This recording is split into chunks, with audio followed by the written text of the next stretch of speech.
everyone, welcome to my channel. I'm Jamila and this is Jamila Creates. So today I want to do something a little different. I want to do a few little tips on what you can do when you make a mistake, because I've worked with a lot of people in our upcycling classes and a lot of people who have reached out. I'll leave a link to our upcycling classes below if you want to, if you're in the Athens, Winterville, Georgia area and want to be involved in that. We'd love that. Anyway, we're not up and running quite yet. I think we're focusing more on the spring. But anyway, so in that, I work with people a lot who make mistakes and then don't know what to do about it. So I have just a couple of mistake fixes in this video. It's not all of them, but it is the common ones. Like, a few of them I ran into myself as I was working, and then some of them were like, oh, I could see myself spilling coffee on this. So it is just, excuse me, mistakes like wearing bright red lipstick with bright blue eyeshadow like a clown. Anyway, so it's just little things that you're likely to do, like at any skill level really, because some of them I did. Like if you're not paying attention, you sew. Instead of sewing the lining and the regular fabric right sides together, the lining's now inside out. Can help with that. There's also, like, if you spill coffee or something and you have a stain, boom, put a patch on it. So a couple of things like that are in the video anyway. I hope you can glean some helpful information from that and see where it takes you. All right, enjoy. All right, so let's talk about mistakes. I feel like this would be a really beneficial video, also to show that, you know, even professionals, people do make mistakes, so I don't want you to feel bad about it. So here we have a corset with a gap. Now this pattern is from Mood, and they include the gap. What was my bad, though, is that I forgot that I wanted to add more to the back so that the gap would be, like, focused on the front part and decorating it instead of the shoulder, because what I'm putting on the shoulder is not the same as what the pattern calls for, and it's going to be a little hard and chunky and uncomfortable. So let's pretend like this gap was unintentional. I don't know how you would do that unintentionally, and you would probably have sewn this part first. So let's pretend you sewed this, everything's on, and the armhole is tiny, and it's because your straps are just not right. So you seam rip the straps. What you can do next is just fold it in on itself and top stitch somehow. Maybe put some lining in there. I don't know how you made this mistake in the first place, but I don't know. I mean, it's a mistake. It's not like you did it on purpose. So we're pretending. What I'm going to use, again, because I just don't want my thing here, is one of these on each side, and I'm just going to sew it to here. And then just put it here so that I'll have an extra little thing to hold on to. But what you're going to need for this is two of these, one on each side. And it doesn't have to be this specifically because I have a 3D printer and I 3D printed it, but you do need something solid, non-degradable, and donut shaped. It's very important that it's like this circle with a hole in it, or like something similar that you can put through, because the original pattern from Mood calls for you to do this and like thread it through. And I want this here, not way up there. Also, I just don't think that that's enough unless I put like a collection of chains there. That might have been what the pattern was for, I don't know. But you're just going to want to sew right here on the front, and then on the back,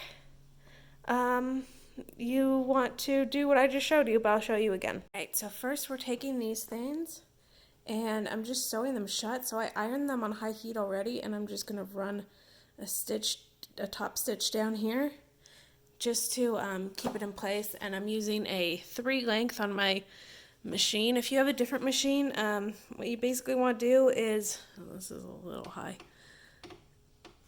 is you want it to be in the middle range, maybe like a little bit higher of a stitch, but definitely not like so high that it's like a gathering stitch and each stitch looks really long. So that's kind of a personal preference, but this is what I'm doing, and I'm just going to row stitch here, and then we'll go on to the next step. I'm just going to sew everything together and show you how it turned out, but you can see that I've ironed this and then just looped it through and sewed it to that. Now, I'm not sure it's necessary to top stitch here.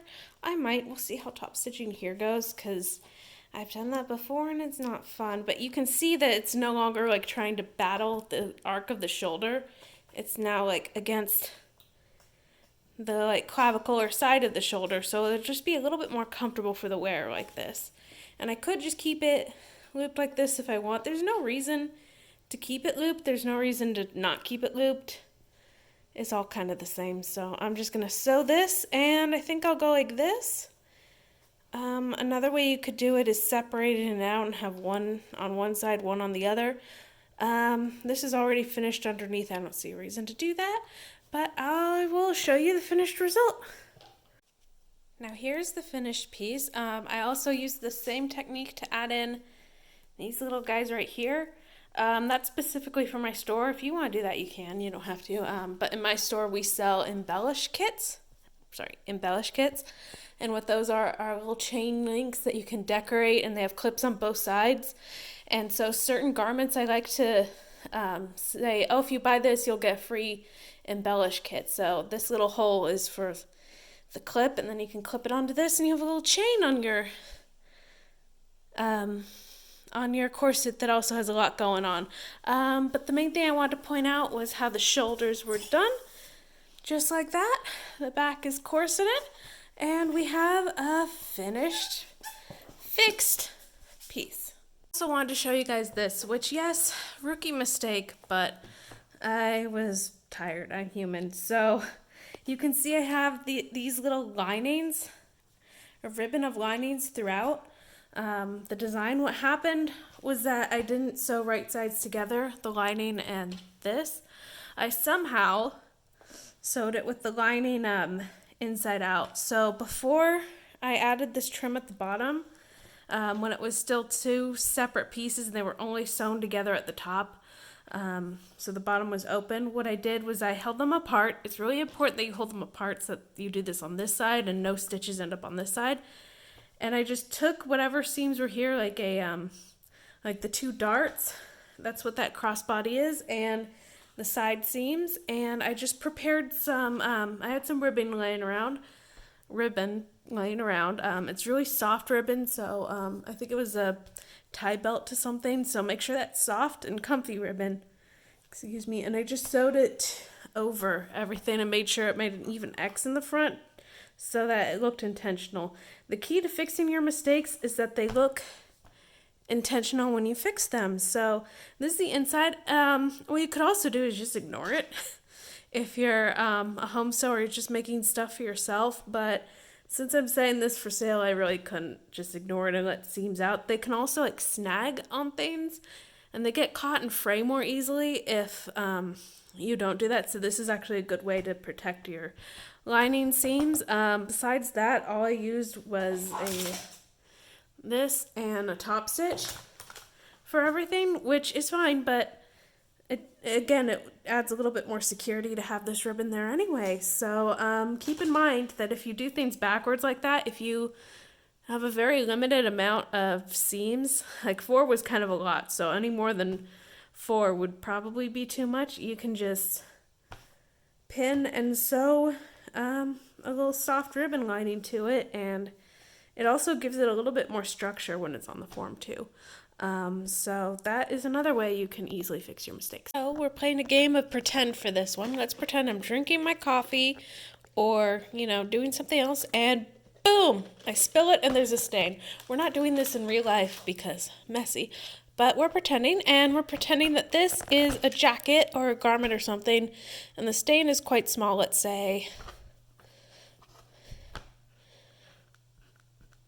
Okay. There we go. Let's say that that's the stain. I managed to contain it. That's fine. So the first thing I'm going to do is take a chalk marker. We're pretending this is a stain, not a chalk marker. But this, the green, is a chalk marker. We're finding just kind of the widest points here, or the biggest points here, marking it kind of like a square.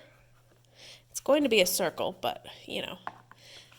And then we want this to be a little bit bigger than the chalk mark, but measuring it out, okay, that's about 1.5. This is about 1.75. I'm going to do 2. Maybe I want, let's do 2.5. So our measurement is 2.5. And we're making a circle here. It's a big round thing about that size, but when I cut it out, I'm just going to leave an extra little bit of room for seam allowance. I'm going to cut this out in this fabric, and I don't want to be confusing, but I'm also going to be using a white fabric because I feel like that would be a good underlining basinless. No, I'm just going to use, I'll get back to you. Maybe, yeah, I'll use this. Some white fabric and some interfacing, and we will be making a patch. So I have 3 layers, but just baste, sew, or interface these all together, and then do a little zigzag around the edges, and you'll have a finished patch. And if you want to do more, you can always sew something into here. And outline that with chalk. Here's my patch, and let's pretend that I sewed it onto here, which really I'm not going to do because it would be a waste of a patch, but I'm going to pretend it's a jacket and we sewed it on. When you do sew it, just do one more zigzag stitch around the corner.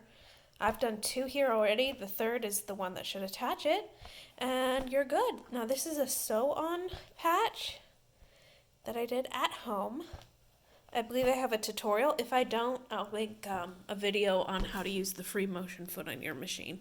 It's pretty easy. My kerning could use some work, but that's what we go about handmade. So here we have this, and you can get some double-faced interfacing and put it like on the back here. I wouldn't recommend it just because you have to finish this seam off anyway. But also, I just don't, you have to have really good quality double face interfacing for that to work. And I do not, another tip on this is iron it often because it will lose its grip if you don't. This jacket I'm selling in my store, granted all of these were intentional, so it's not like there was a stain or anything, but you can see how well the patch technique works here with this garment that's finished and has patching.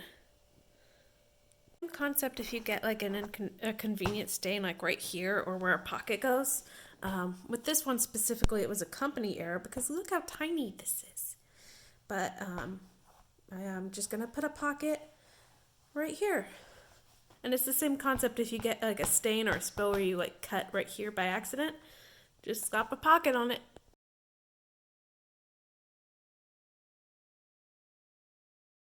Okay, so that was the video. I hope you enjoyed it. If you have more tips about mistakes or what to do about after you make mistakes, that would be great. Again, I only put a couple in this video because I wasn't really sure. None of them were really coming to me, you know? It wasn't that light bulb moment where it's like, oh, this mistake and that mistake and this mistake. Like, I only had a couple of them in mind, so I only did a couple of them. But if you have any mistakes that you make sewing frequently and would like to learn a upcycling / ingenious plot to fix them, or anything else, link it, or if you have your own fixes for mistakes, go ahead and put it in the comment section below. And yeah, hope you enjoyed and got some good information out of it. Please make sure to like, subscribe, and follow me on my socials. All right, bye.